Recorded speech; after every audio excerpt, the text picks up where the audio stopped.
এৰা মিখব কথাটো যেবে এৰায় ভিলাখ নুহি পৰমাৰ্থ ইটো বচন বিনাশ এৰাম যাহা কহুনিলে হোৱে কৃষ্ণত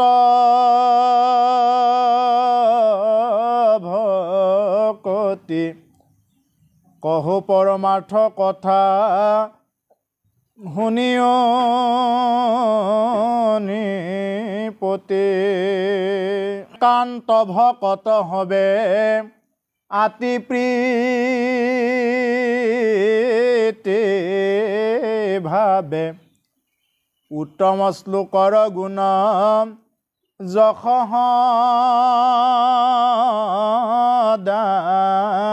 গাৱে ৰাম তাসম্বাৰ সমীপত থাকি থিৰ চিতে ভৰিব কৰ্ণক কৃষ্ণ চৰিত্ৰ অমৃতে এতিয়া পৰমাৰ্থ নিৰ্ণয়ত এটা কথা ক'লে ইখব কথাটো যেবে এৰা অভিলাষ নুহি পৰমাৰ্থ ইটো বচন বিনাশ এই ইয়াৰ আগত যি কথাখিনি ক'লে পৃথিৱীৰ এই মাটিৰ কথাখিনি যিয়ে নেকি এই মাটি মোৰ ঘৰ এইবিলাকক লৈয়ে ব্যস্ত থাকে সেইবিলাক যদি এৰিব নোৱাৰে আনৰ মাটিৰ প্ৰতি লোভ এৰিব নোৱাৰে নিজৰখিনি আছে এইখিনিতো ৰাখিব লাগিব সেই বুলি নিজৰখিনি এৰি দিব দিয়া নাই কিন্তু আনৰ বস্তুত লোভ কৰিব দিয়া নাই সেইটোৱে কথা আনৰ বস্তুত যদি লোভ কৰি থাকে তেতিয়া ভকতিটো নহয়গৈ ইয়াৰ আগৰ অধ্যায়টোত সেইখিনি কথা ক'লে যে এই কথাবিলাকত যিয়ে নেকি এৰা অভিলাষ নুহি পৰমাৰ্থ এইটো বচন বিনাশ গতিকে এই অভিলাষবিলাক যদি এৰিব নোৱাৰে আনৰ বস্তুৰ প্ৰতি তেতিয়াহ'লে এইবিলাক কথা শুনিবলৈ কোনো ধৰণৰ কাম নহ'বগৈ পানীত কোবাই থকাৰ নিচিনা হ'বগৈ কিন্তু তাৰ পৰা কোনো ধৰণৰ ফল নহয় পানীত কোবালে যেনেকুৱাকৈ চাপ বহি নাথাকে ঠিক তেনেকুৱা হ'বগৈ যাহাক শুনিলে হৈ কৃষ্ণত ভকতি কহু পৰমাৰ্থৰ কথা শুনিও নিপতি হে ৰাজন হে ৰজা পৰীক্ষিত মই তোমাক এতিয়া কমে বুলি শুকমুনিয়ে কৈছে যে হে পৰীক্ষিত যি কথা শুনিলে কৃষ্ণত ভকতি হয় মই তোমাক সেই পৰমাৰ্থৰ কথাখিনি এতিয়া কম এই বুলি কৈছে একান্ত ভকত হবে আতি প্ৰীতি ভাবে উত্তম শ্লোকৰ গুণ যশ সদা গাৱে একান্ত ভকত বুলি কওঁতে কি কৈছে একান্ত কান্ত মানে হ'ল স্বামী যিয়ে নেকি এজন কৃষ্ণকে ভজনা কৰে এজন ঈশ্বৰক ভজনা কৰে আমি যদি 12 মাহত 13টা পূজা কৰোঁ আজি বোলে এইটো পূজা আছে কালি এইটো পূজা আছে এটাও বাদ দিয়া নাই তাৰমানে কাৰোৰ ওপৰতে বিশ্বাস নাই আজি কৃষ্ণ বুলি কৈছোঁ কালি আকৌ এটা বেলেগকৈ কৰিছোঁ কালি এটা বেলেগকৈ কৰিছোঁ তাৰমানে আমাৰ সনাতন মাৰ্গত বিভিন্ন পন্থা আছে কিন্তু কোনো পন্থাক আমি বিৰোধ কৰিব নালাগে কিন্তু সেই বুলি এই মানুহজনে কি কৰিব লাগে এজন ঈশ্বৰকে ভজনা কৰিব লাগে এজনকেই স্বামী হিচাপত সেৱা কৰিব লাগে সেই বুলি কাকো বিৰোধ কৰিব নালাগে কিন্তু তেওঁ এজনকেই স্বামী হিচাপে সেৱা কৰিব লাগে য'তে ত'তে এনেকুৱা কৰি থাকিব নালাগে আৰু যদি তেনেকুৱা কৰে তাৰমানে কি হ'ব যেনেকুৱাকৈ এগৰাকী সধবা এগৰাকী নাৰীয়ে নিজৰ স্বামী থকাৰ পিছতো অন্য স্বামীক যদি চাই তেওঁক সমাজত যি বুলি ক'ব এজন ভকতেও যদি যাকে তাকে পূজা কৰি থাকে তেওঁক সেই বুলিয়ে ক'ব বুজি পাইছে নহয় কথাটো গতিকে সেইকাৰণে যে একান্ত বুলি শব্দটো কৈছে একান্ত আমি 2 কান্ত 3 কান্ত হ'লে নহ'ব কান্ত মানে হ'ল স্বামী আমি 2জন স্বামী 3জন স্বামী ভজনা কৰা কি বুলি ক'ম এজন মহিলা যদি 2-3 গৰাকী স্বামী যদি লৈ থাকে তেওঁ কি বুলি ক'ব ঠিক তেনেকুৱাকৈ এগৰাকী ভকতেও ঠিক তেনেকুৱাই যে তেওঁ এজন ঈশ্বৰকেই কি কৰিব লাগিব ভজনা কৰিব লাগিব তেতিয়াহে হ'বগৈ ভকতি নহ'লে নহয় গতিকে সেইকাৰণে যে আমি তেনেকুৱাকৈ এজন ঈশ্বৰৰ ওচৰত আমি ভকতি কৰিব লাগে আতি প্ৰীতিভাৱে উত্তম শ্লোকৰ গুণ যশ সদা গাৱে যিয়ে নেকি তেনেকুৱাকৈ উত্তম শ্লোকৰ গুণ সদায় গায় যশ সদায় গায় তাসম্বাৰ সমীপত থাকি থিৰ চিত্তে ভৰিব কৰ্ণক কৃষ্ণ চৰিত্ৰ অমিতে আৰু তেওঁৰ সংগত থাকিব দিছে যি ভকতে একান্ত শৰণ হৈ তেনেকুৱাকৈ কৃষ্ণ কথা কয় তেনেকুৱা ভকতৰ পৰা কি কৰিব লাগে কৃষ্ণ কথা শুনিব লাগে কৃষ্ণ কথা যিকোনো মানুহে যেনেকৈ এনেকৈ ক'লেই নহয় কৃষ্ণ কথা কোৱাজনে তেওঁ নিজে পালন কৰে নে নকৰে সেইটো এটা কথা এটা পাঠকটো বহুত আছে গাজি ভাঙা পাঠকটো বহুত আছে কিন্তু তেওঁ যদি নিজে পাঠ কৰিবলৈ নিজে পুথি চাই পেলাই তেওঁ যদি নিজে উলট পালটবিলাক কৰি ফুৰে তেতিয়া তেনেকুৱা মানুহৰ পৰা পুথি শুনাতকৈ নুশুনাই ভাল তেনেকুৱা মানুহৰ পৰা পুথি শুনাত বাধা আছে সেইকাৰণে কৈছে যে একান্ত ভকত হবে অতি প্ৰীতিভাৱেৰে উত্তম শ্লোকৰ গুণ যশ সদা গাবে যিয়ে নেকি উত্তম শ্লোকৰ গুণ যশ সদায় গায় তাখম্বাৰ সমীপত থাকি চিত্ত স্থিৰে তেওঁৰ সমীপত থাকি তেওঁৰ ওচৰত থাকি যিয়ে নেকি চিত্ত স্থিৰ কৰি লয় ভৰিব কৰ্ণক কৃষ্ণ চৰিত্ৰৰ মতে আৰু তেতিয়াহ'লে কি হ'ব কৃষ্ণৰ চৰিত্ৰ অমৃত কথাবিলাক তেওঁৰ কাণত কৰ্ণ ভৰি পৰিব যদি তেওঁ নিজেই ভজনা নকৰে তেওঁ আনক কি বুলি ক'ব তেওঁ যদি নিজেই আজিলৈ শৰণ লোৱা নাই এজন পাঠক হৈ এজন পুথি চোৱা পাঠক হৈ পেলাই তেওঁ যদি নিজেই শৰণ লোৱা নাই তেওঁ আনক কি বুলি ক'বগৈ কাৰণ পাঠতটো কেৱল শৰণৰ কথাখিনিকে ওলাই থাকে তেওঁ নিজে শৰণ নল'লে আনক কি বুলি ক'বগৈ গতিকে সেইকাৰণে ইয়াতে কৈছে যে তেতিয়া সেইনেকুৱা মানুহৰ ওচৰত গ'লেহে এই কথাখিনি প্ৰাণ পাই উঠিব হে ৰাম প্ৰতিনিতে সততে শুনিয় কৃষ্ণ যশ উপজীৱে তেবে সে কৃষ্ণত প্ৰেমৰ ৰস পৰম নিৰ্মল হৈবে কৃষ্ণত ভকতি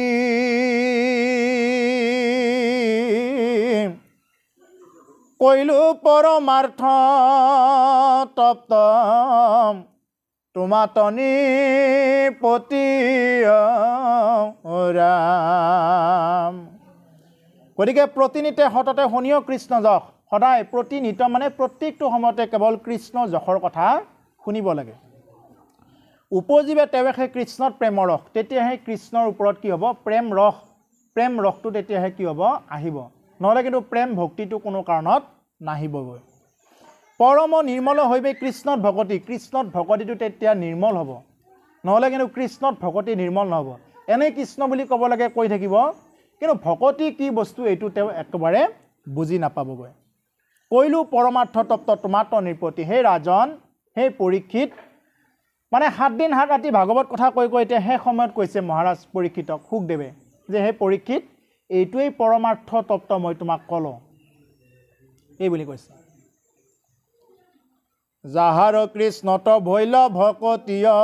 চলম তাহাৰে সে গুচিল মনৰ মহাবলম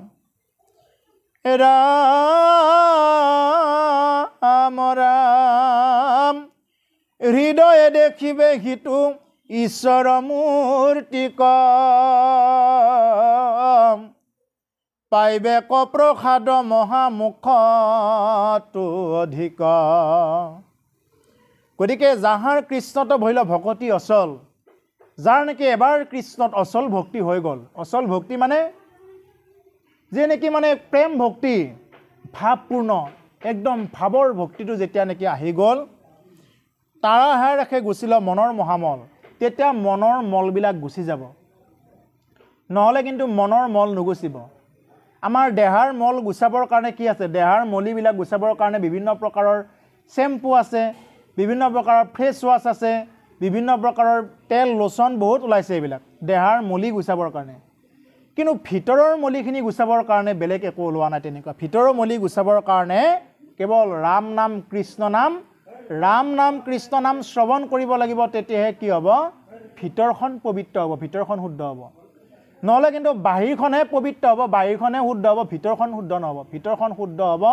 কৃষ্ণ নাম ৰাম নাম ল'লে আৰু এই কথাবিলাকৰ সাৰ তত্ত্ববিলাক বুজি চাব পাৰিলে হৃদয়ে দেখিবে সিটো ঈশ্বৰ মূৰ্তিক এতিয়া হৃদয়ত কি দেখা পাব লাগে ঈশ্বৰৰ মূৰ্তিক দেখা পাব লাগে ঈশ্বৰৰ মূৰ্তিক দেখা পাব লাগিব পাইবে ক প্ৰসাদ মহামুখ্যটো অধিক তেতিয়াহে কি পাব মুখ্যতকৈও অধিক মূল প্ৰসাদটো পাব মুক্তিতকৈও অধিক প্ৰসাদ তাৰমানে এইটো হ'ল মুখ্যতকৈ অধিক প্ৰসাদ বুলি কৈছে এইটো পাব যেতিয়া নেকি ভিতৰত আমি ঈশ্বৰীয় দৃষ্টিৰে চাম তাৰমানে আমাৰ ভিতৰত কোন বহি আছে তেওঁ বহি আছে এই যে মই তেতিয়া কৈছিলোঁ দেহ তত্ত্বৰ কথাখিনি কম বুলি পেলাই তাৰমানে আমি কি বুলি কওঁ আমি হাতকেইখনক কি বুলি কওঁ হাতকেইখন কাৰ হাত মোৰ হাত ভৰিকেইখন কাৰ ভৰি মোৰ ভৰি পেটটো কাৰ মোৰ পেট আমি কি বুলি কওঁ মই পেট বুলি কওঁ নেকি মই পেট মই হাত মই ভৰি মই আঙুলি মই নখ মই চুলি এনেকৈ কওঁ নেকি নকওঁ মোৰ চুলি মোৰ নখ মোৰ হাত মোৰ ভৰি এনেকৈ কওঁ তাৰমানে মোৰ কোন মোৰ মই কোন মইয়ে তেওঁ তেওঁৱেই মই এই চিন্তাটো আনিব লাগে এতিয়া বুজি পাইছে নহয় আমি আৰু অলপ ভিতৰলৈ সোমাই গৈছোঁ বোলে আজি মোৰ মন নাই নাযাওঁ মনটো কাৰ মোৰ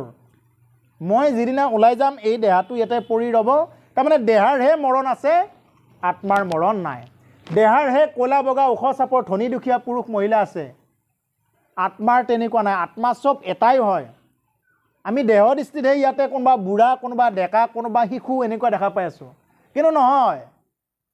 এইটো আমাৰ দেহ দৃষ্টিতহে আত্মদৃষ্টিৰে চববিলাকৰ একেটাই আছে মাত্ৰ আমি যিমানখিনি কৰ্ম কৰিব পাৰিম ইয়াতে ভাল কৰ্ম কৰিব পাৰিম সিমানখিনি আমাৰ দেহাটো বহুত উচ্চ স্তৰলৈ গুচি যাব আমাৰ পিছৰ জনম যদি পাব লগা হয় তেতিয়াহ'লে ভাল এটা ঠাইত জনম হ'বগৈ গতিকে সেইকাৰণে জীয়াই থকা অৱস্থাত কৃষ্ণ নাম ৰাম নাম লৈ সদায় থাকিব লাগে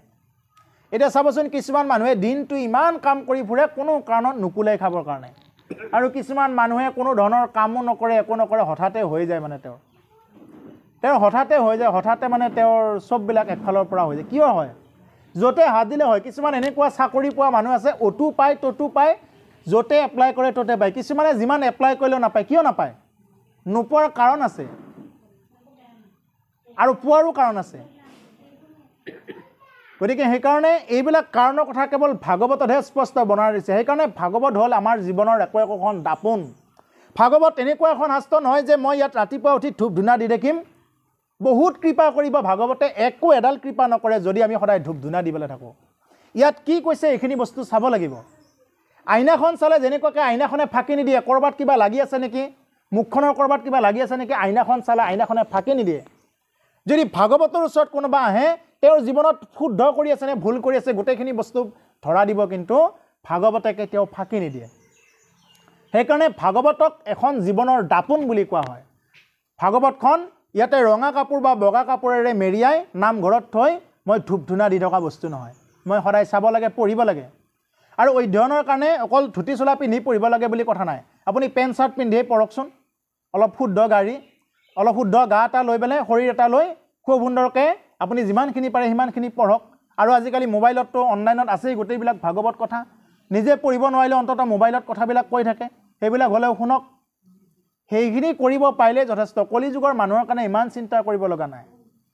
কলিযুগৰ মানুহৰ এনেকুৱা ভাগ্য যে যদি এবাৰ যদি ভাবে কোনোবাই বোলে মই ভাগৱত শুনিম দে অলপ সাধু সংগত যাম এনেকৈ ভবাৰ লগে লগে কলিযুগৰ মানুহৰ গতি হয় আগতে কি আছিল আগৰ যুগবিলাকত সত্যত এটা দাপৰ যুগত কি কৰিব লাগিছিল মানুহে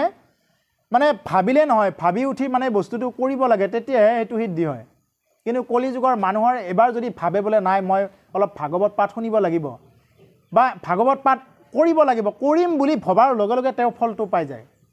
গতিকে সেইকাৰণে কলিযুগৰ মানুহৰ কাৰণে বহুত উপায় আছে ঈশ্বৰক পোৱাৰ কলিযুগৰ মানুহে এই এনেকুৱাকৈ তপস্যা কৰি গছৰ গুহাত পৰ্বতৰ গুহাত থাকিব নালাগে কলিযুগৰ মানুহে ঘৰত থাকিয়ে কৃষ্ণ নাম লৈ ৰাম নাম লৈ সংসাৰ কৰিব পাৰে কলিযুগৰ মানুহে যাগযজ্ঞ পূজা পাতল নকৰিলেও হয় হৰিৰ নাম কৃষ্ণ নাম ল'লেই কলিযুগৰ মানুহে গতি পায়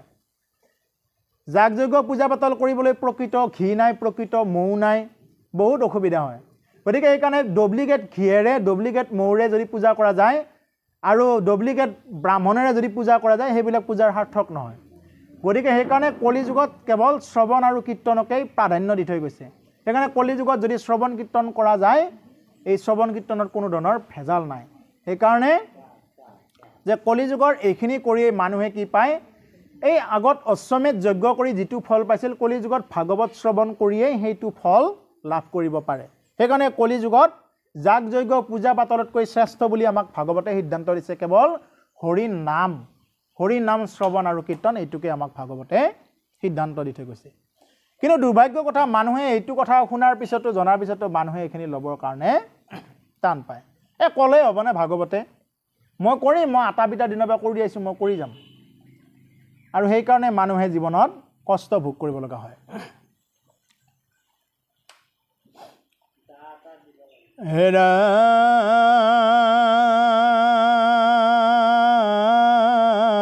আমৰা যাহাৰ কৃষ্ণত ভৈল অচল ভকতি তাহাৰে গুচিল মনৰ মহাবল হৃদয়ে দেখিবে যিটো ঈশ্বৰ মূৰ্তিক পাইবেক প্ৰসাদ মহা মুখ্যটো অধিক মুখ্যতকৈও অধিক মানে প্ৰসাদ তেওঁ লাভ কৰিব যদি তেওঁ হৃদয়ত কৃষ্ণৰ ছবিটো অংকন কৰি ল'ব পাৰে আৰু কোনে অংকন কৰাই দিব পাৰে গুৰুহে অংকন কৰাই দিব পাৰে সেইকাৰণে উপযুক্ত গুৰুৰ ওচৰত আমি যাব লাগে কথাৰো বুজিলা ৰাজা যেনয় অভিপ্ৰায় অনাহিকে পৰম গতি ভকতি বিনাই ৰাম পুচন্ত হুকত নিপে পুনু নিপে মনে গুণী চেদিও সংশয় স্বয়ং মোৰ মহামুনি ৰাম কলিতলো কৰ ধৰ্ম নাহিকে আচাৰ নিতে নিতে বাঢ়ে পাপ পৰ্বতয়াকাৰ কলিত পাতেকে লোক হৈবে জৰ্জৰিত্ৰ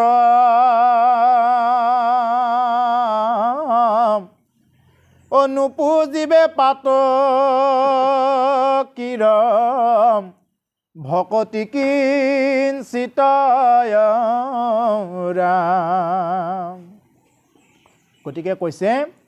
এইবাৰ পৰীক্ষিতে কৈছে যে কথাৰ বুজিলা ৰাজা যেন অভিপ্ৰায় নাহিকে পৰম গতি ভকতি বিনাই এইবাৰ ৰজা পৰীক্ষিতে বুজি পালে যে ভকতি বিনাই আৰু গতি নাই এতিয়া ৰজা পৰীক্ষিতে বুজি পালে নহয় আমিও বুজি পাব লাগিব যে ভকতিৰ বাহিৰে বেলেগ আৰু পথ নাই ভকতি কৰিবই লাগিব ভকতি যদি নকৰোঁ আৰু ইয়াতকৈ আৰু বেলেগ পথ নাই পুচন্ত হুকত পুনু নিপে মুনি মনে গুণী চেদিও সংশয়স মূৰ মহামুনি হে মহামুনি সুখদেৱ যে আপুনি মোৰ সংশয়খিনি অকণমান ছেট কৰি দিয়ক এবাৰ পৰীক্ষিতৰ মনত এটা প্ৰশ্ন আহিছে যে প্ৰশ্নখিনি অকণমান সংশয়টো ছেট কৰি দিয়া কাৰণ কলি লোকৰ ধৰ্ম নাহিকে আচাৰ কলি লোকৰ যিহেতু ধৰ্ম আৰু আচাৰ বোলা বস্তুটো নাই কলি লোকৰ ধৰ্ম বুলি ক'লে এতিয়া আজিকালি কি বুজি পায় যে কিবাকে বিহু এটা আহিলে কিবা খাই লৈ ফূৰ্তি কৰাটোৱে হৈছে কেৱল খাব লাগে ৰাস্তাত বাগৰি ফুৰিব লাগে পূজা আহিলে কেৱল খাব লাগে এই অলপতে কি গ'ল এইটো অনুষ্ঠান ৰং হানা ফাকুৱাটো কেৱল খাব লাগে নাচিব লাগে এনজয় কৰিব লাগে কিন্তু ধৰ্মীয় অনুষ্ঠান বুলি কেৱল খোৱা লোৱা এইবিলাকতে মানুহৰ আজিকালি ব্যস্ত হৈ গৈছে কিন্তু ধৰ্মীয় অনুষ্ঠান এনেকুৱা নহয় হোলী উৎসৱ এনেকুৱা নহয় বা আমাৰ যিবিলাক নেকি অনুষ্ঠান আছে ধৰ্মীয় অনুষ্ঠান সেইবিলাক কেৱল খোৱা লোৱাৰ অনুষ্ঠান নহয় কিন্তু সেই দিনটোত এনেকুৱাকৈ খাই বাতৰিত সেইদিনা ওলাব লাগে যে আজি মহানগৰীত বা আমাৰ খুৰা ইমানখিনি বিক্ৰী হ'ল এইবুলি এটা বাতৰি এটা নিশ্চয় ওলাই যায় গতিকে সেইকাৰণে এই মহাৰাজ পৰীক্ষিতে কৈছে কলিত লোকৰ ধৰ্ম নাহিকে আচাৰ ধৰ্ম বুলি ক'লে কলি লোকে কি বুজি পাব কেৱল মাত্ৰ নাচিব লাগে খাব লাগে এনজয় বুলি ক'লে সেইটোৱে কেৱল খাব লাগে নাচিব লাগে মানুহ খাবৰ কাৰণে জীয়াই থাকিব নালাগে জীয়াই থকাৰ কাৰণে অকণমান কিবা খাব লাগে খাবৰ কাৰণে মানুহে জীয়াই থাকিব নালাগে সেইকাৰণে কৈছে নিতে নিতে বাঢ়ে পাপ পৰ্বতৰ আকাৰ সেই কাৰণত এইবিলাক নজনাৰ কাৰণত মানুহৰ পাপবিলাক পৰ্বতৰ আকাৰত দিনক দিনে বাঢ়ি গৈ থাকে আৰু ইমানখিনি পাপ নোহোৱা কৰিবৰ কাৰণে কি কৰিব লাগিব সিমান বাৰ নাম ল'ব লাগিব এই যে মোবাইলৰ মেছেজবিলাক এই ডিলিট কৰোঁতে কি হৈ যায় ডিলিট অল বুলি মাৰি দিলে গোটেইবিলাক ডিলিট হৈ যায় মোবাইলৰ মেছেজবিলাক কিন্তু পাপবিলাক কিন্তু ডিলিট অল বুলি পেলাই একবাৰ কৃষ্ণ বুলি মাৰি দিলে গোটেইবিলাক নোহোৱা হৈ যোৱা বস্তু নহয় পাপবিলাক এনেকুৱা বস্তু যদি যিটো কৰা আছে যিমান জনমত অনন্ত কোটি জনমত যিমান পাপ কৰা আছে সিমান বাৰ কৃষ্ণ নাম ৰাম নাম ল'ব লাগিব সেইকাৰণে মানুহে কৃষ্ণ নাম ৰাম নাম যিমান পাৰে জপ কৰি থাকিব লাগে ৰাম ৰাম কৃষ্ণ কৃষ্ণ নাৰায়ণ মাধৱ যাদৱ যিটো ভাল লাগে তেনেকুৱাকৈ সেইকাৰণে নাম জপ কৰিব লাগে যিমান নাম জপ কৰিব সিমান আগৰ জন্মৰ পাপবিলাক কি হৈ যাব কটা যাব যদি নাম জপ নকৰে যদি এনে ইয়াতে হলা চাকু এখুৰ জ্বলাই পেলাই বুট একপোৱা আগবঢ়াই পেলাই বোলে মই খুৱাইছোঁ দে নহ'ব, তেনেকুৱা একো ভক্তি নহয়। ভক্তি ব্যৱস্থাটোৱে তেনেকুৱা নহয়। আমাৰ ভক্তি ব্যৱস্থাটো বহুতে ভাবি থাকে মই গাটো ধুই ধুতি চোলাযোৰ পিন্ধাই ভক্তি হ'ল, মই বুট এক পোৱা আগবঢ়াটোৱে মোৰ কিবা ভক্তি হ'ল, এনেকুৱা নহয়। ভক্তিটো হ'ল সম্পূৰ্ণ ভিতৰৰ বস্তু। গতিকে এই ভিতৰৰ বস্তুটো কৰাৰ কাৰণে ভাগৱতে কয়, ভাগৱত এনেকুৱা অলৌকিক বস্তু নহয় বোলে ইয়াতে মই চাকি ধূপ ধূনা দি থাকিলে মোৰ ভাল হৈ যাব, মোৰ বহুত কিবা কিবি হ'ব, নহয়। ইয়াত কোৱাবিলাক আমি কৰিব লাগিব। কলিযুগৰ আন এটা নাম হৈছে কৃত যুগ। কৃত মানে কৰি পোৱা, কৰিব লাগিব। নকৰাকৈ পাবৰ কাৰণে যদি চেষ্টা কৰা যায় ইয়াতকৈ আৰু মূৰ্খামি নাই, আমি কৰিবই লাগিব।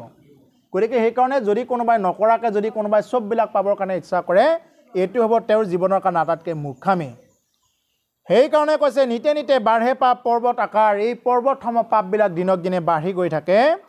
কলিত পাতেকে লোক হৈবে জৰ্জৰিত। কলিৰ পাপ এনেকুৱাকৈ, কলিৰ পাপত সেই লোকবিলাক, গোটেই লোকবিলাক জৰ্জৰিত হৈ যাব,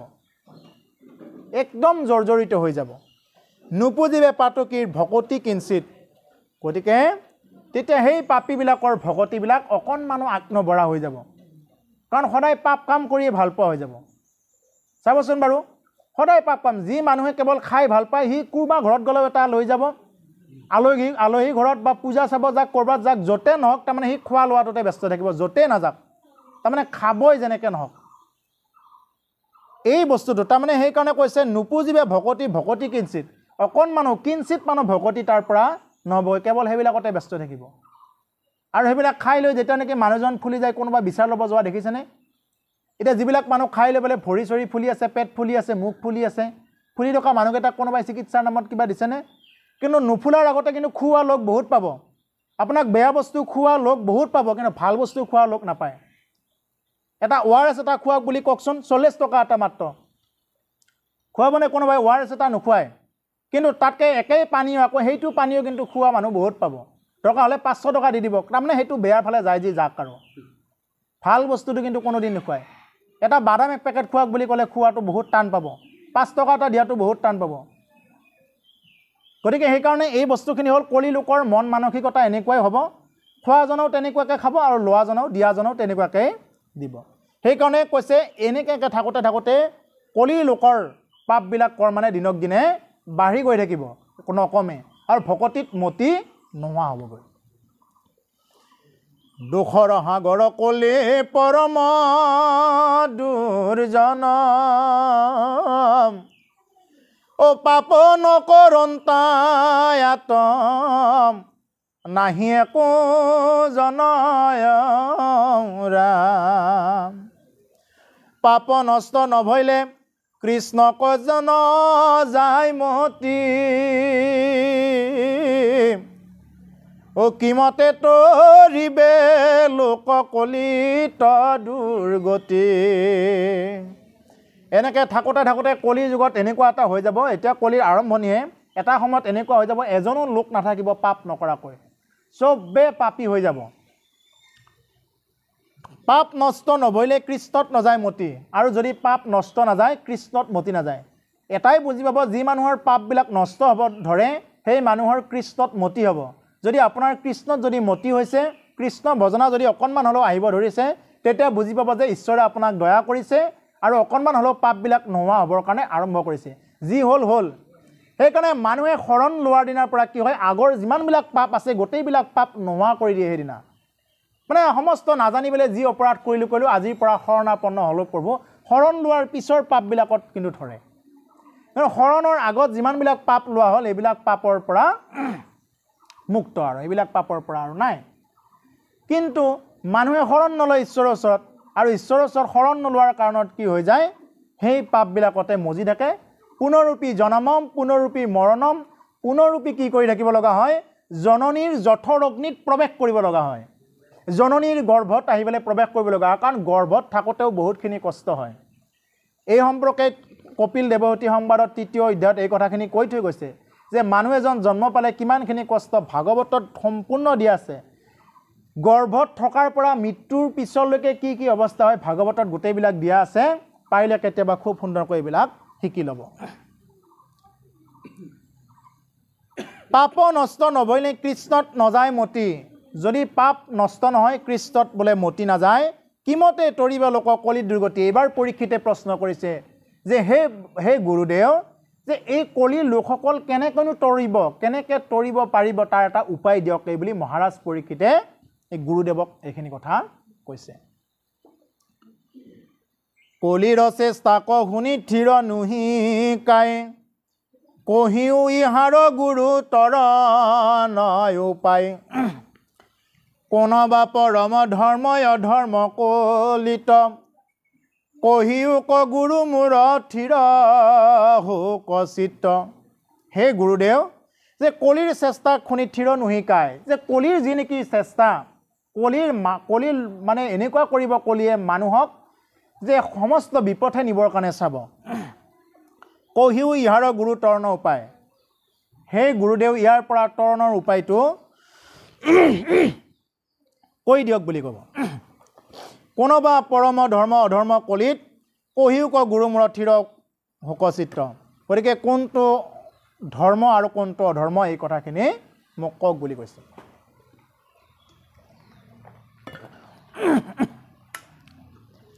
কালৰূপে ঈশ্বৰৰ গতি কেন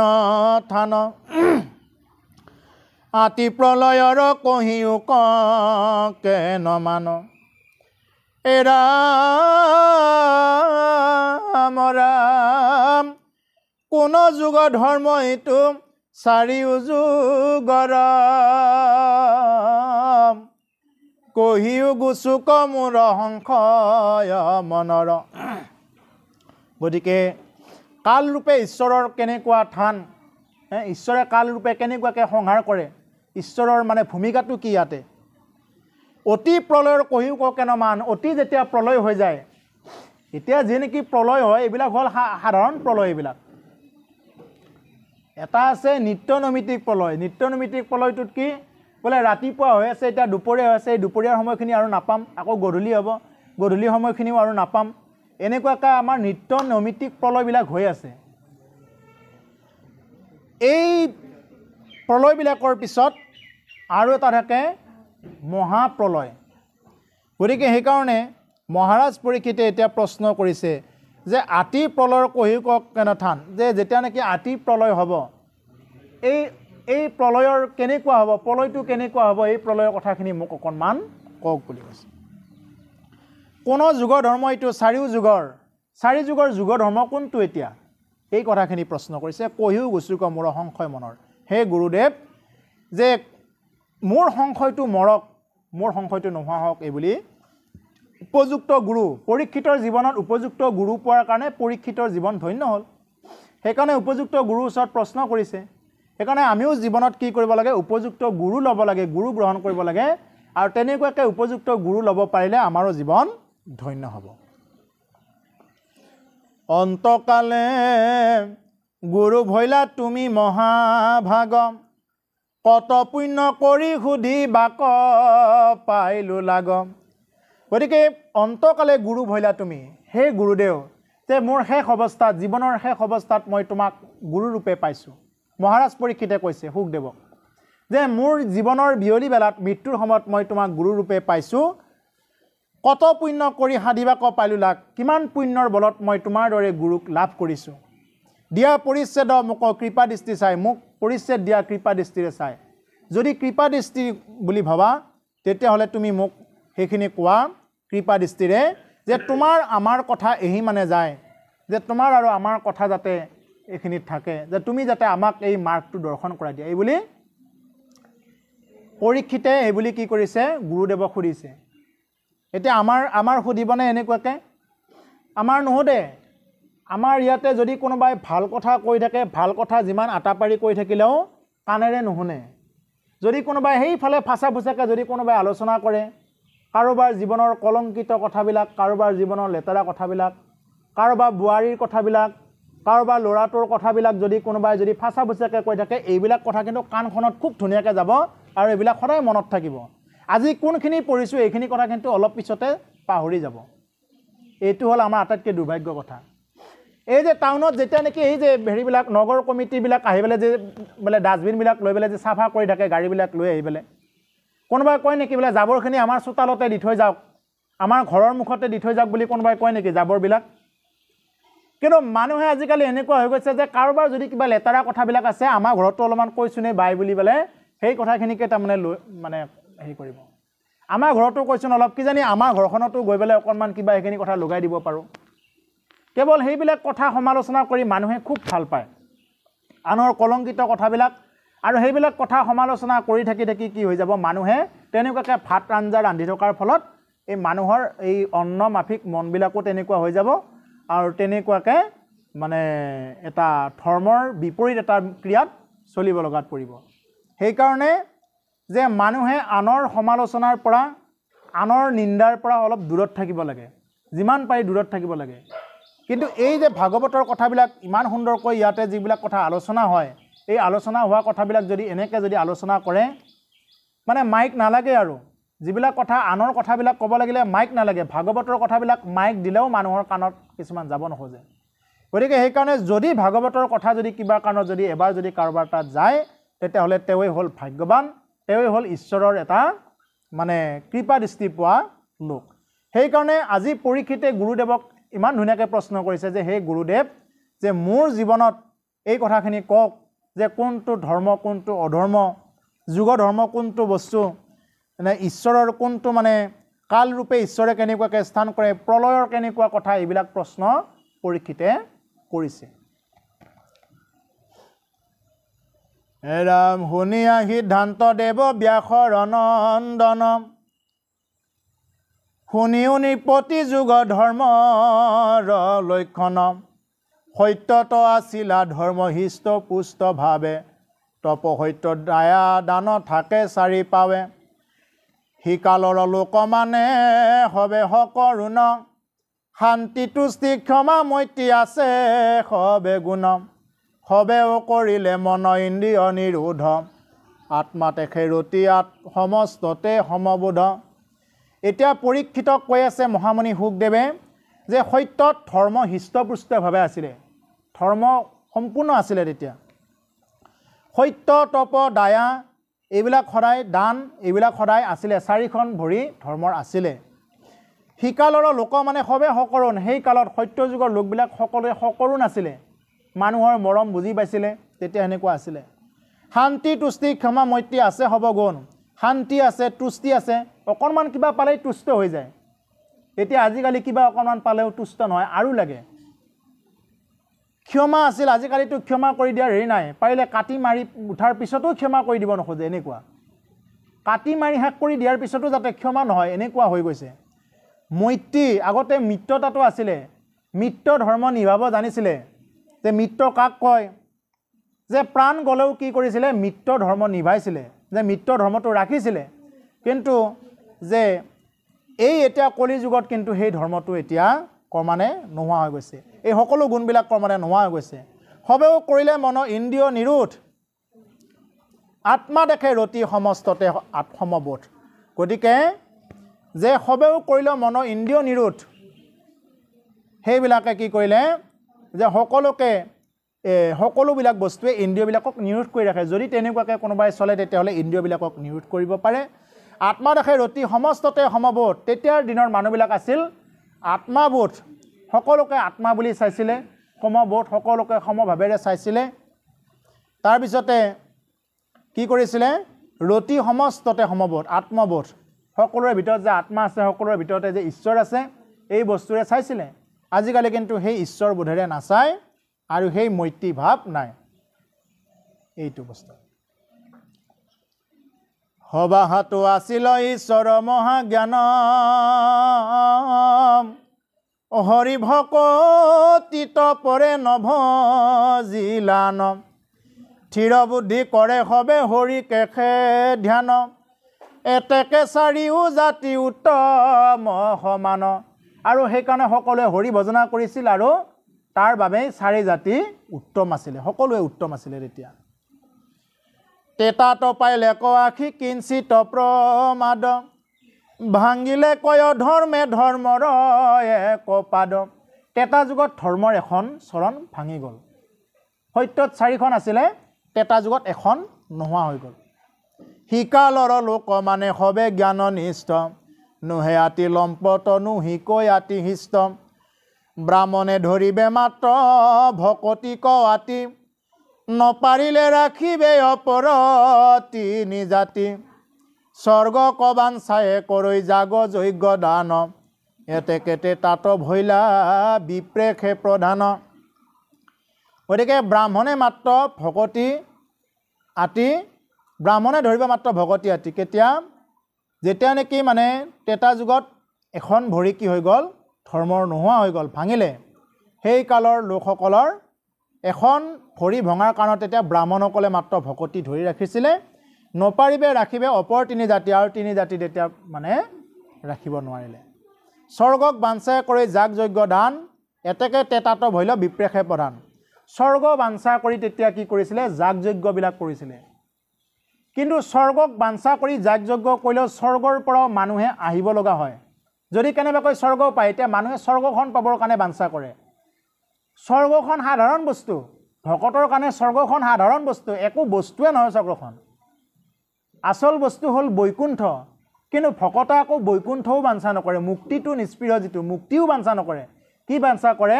ভকতৰ সংগ বাঞ্ছা কৰে ভকতৰ সংগত কেনেকে কৃষ্ণ কথা কৈ থাকিব পাৰে দাপৰ যুগৰ লোক হৈবে জ্ঞান ভ্ৰষ্ট দুই পাদ ধৰ্মৰয় ধৰ্মে কৰৈ নষ্ট শিকালৰ লোকৰ যশত হৈবে প্ৰীতি পঢ়য় পঢ়াবে হৃষ্ট ভাৱে প্ৰতিনিধি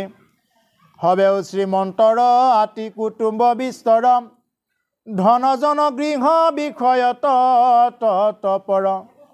ৰাতি দিনে সকাম কৰ্ম তয় আশকতি ব্ৰাহ্মণ ক্ষত্ৰিয় মাত্ৰ ধৰিবে ভকতি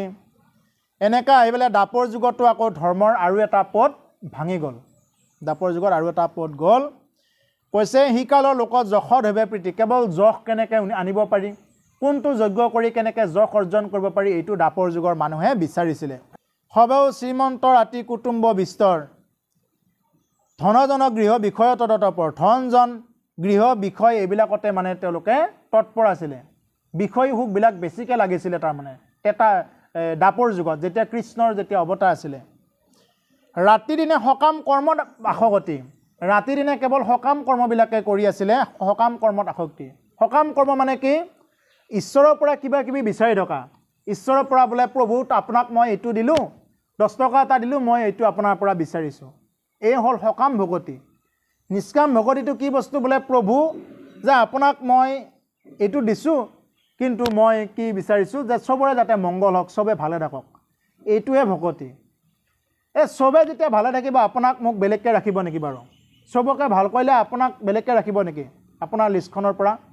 গতিকে সেইকাৰণে চবৰ ভালৰ কাৰণে চবৰ মংগলৰ কাৰণে চিন্তা কৰিব লাগে কাৰোৰ জীৱনত দুখ নাহক চবে শান্তিত থাকক চবে ভালত থাকক এইটোৱে সদায় প্ৰাৰ্থনা কৰিব লাগে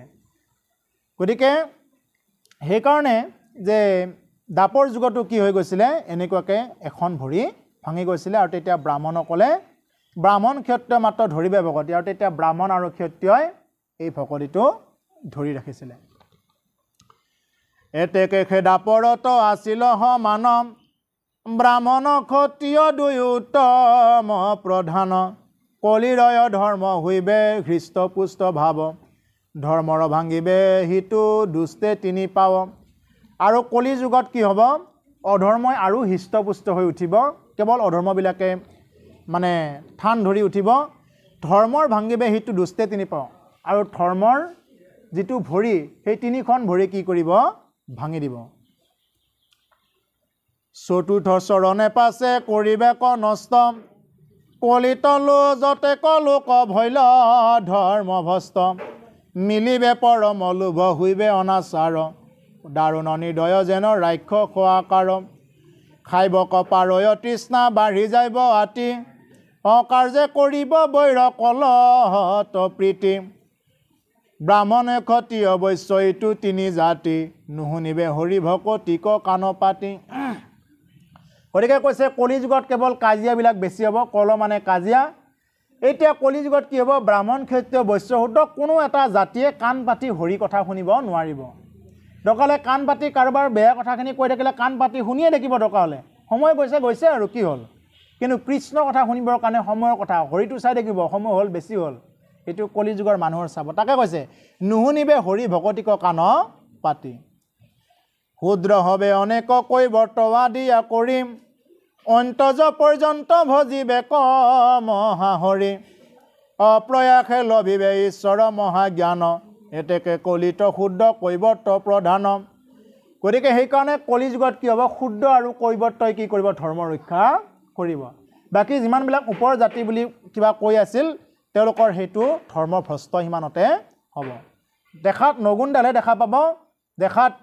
কিছুমান অংগ বস্তুবিলাক ধাৰণ কৰি থাকিব কিন্তু তেওঁলোকৰ হৰি ভকতি নাথাকিবগৈ শেষত গৈ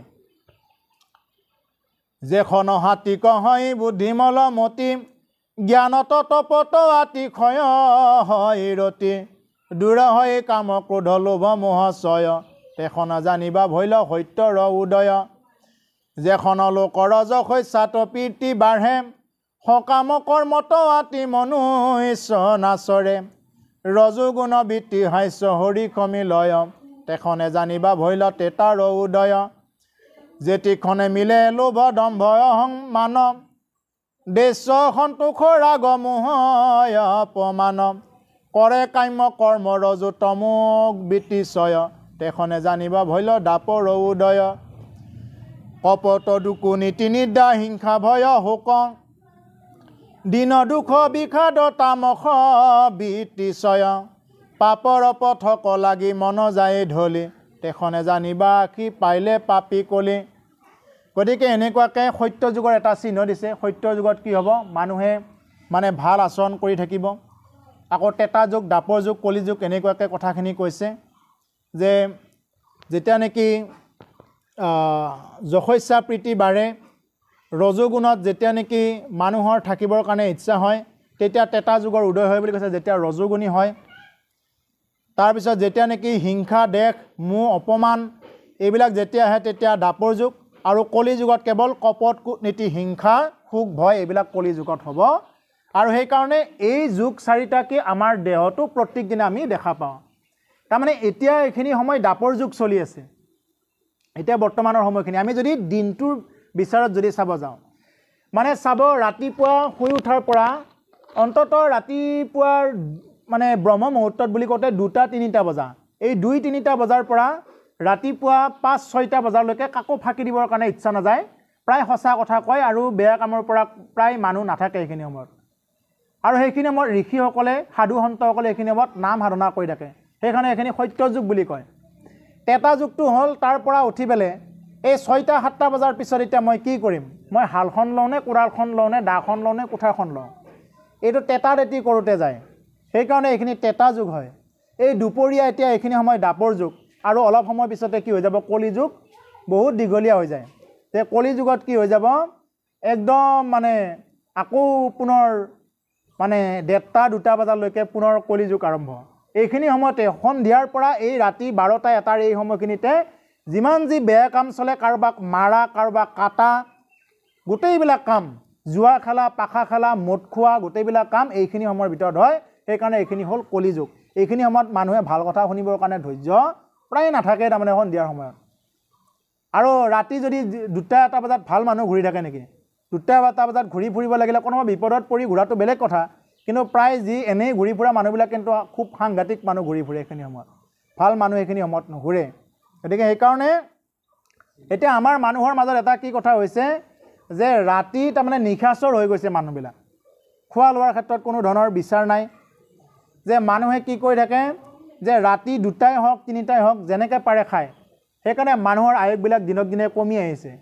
পশু পক্ষীবিলাকৰ বিশেষকৈ নিজাকে হস্পিটেল খুলি লোৱা নাই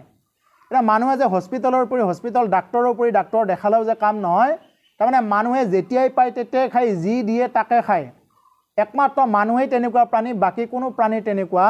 নহয় সেইকাৰণে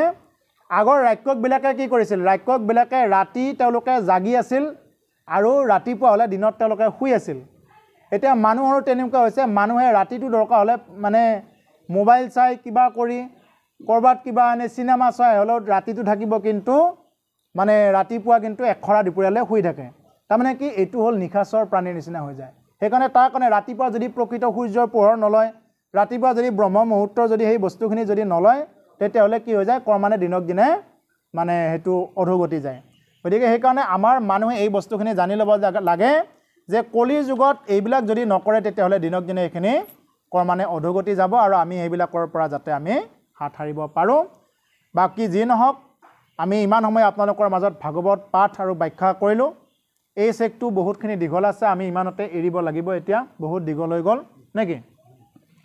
আমি ইমানতে এৰিব লাগিব বহুতখিনি দীঘল হৈ আছে আৰু আছে বহুত কথা এইবিলাক ভাগৱতৰ কথা যিমান কৈ থাকিলেও শেষ নহয় আৰু এটা সুস্থিৰ পৰিৱেশ একদম মানে কোনো হুলি নোহোৱা মানে একদম এটা ৰাতিৰ পৰিৱেশ হ'লে বেছি ভাল হয় এনেকুৱা এটা পৰিৱেশত কৃষ্ণ কথা খুব সুন্দৰকৈ ওলায় যি কি নহওক আজি যিখিনি কথা এতিয়া ওলাল এইখিনি কথাকে আপোনালোকে বহুত বুলি ল'ব যিখিনি পাইছে আৰু এইখিনিকে জীৱনত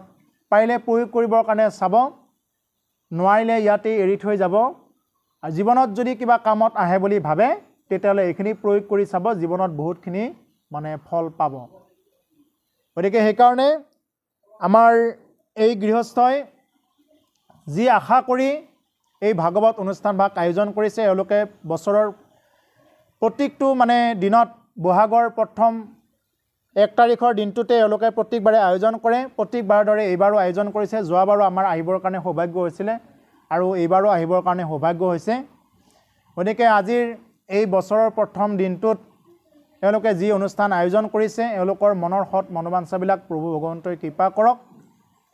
আজিৰ দিনটোৱে আমাৰ বছৰৰ প্ৰথম দিন কিছুমানে বছৰৰ প্ৰথম দিন আয়োজন কৰে ডিচেম্বৰ মাহত লাষ্ট ডিচেম্বৰ আৰু জানুৱাৰীত তেওঁলোকে আয়োজন কৰে আমাৰ এতিয়া নতুন বছৰত আমাৰ গছৰ কুঁহিপাত এতিয়া ওলাব আৰম্ভ কৰিছে কুলি কেতেকীয়ে মাতিছে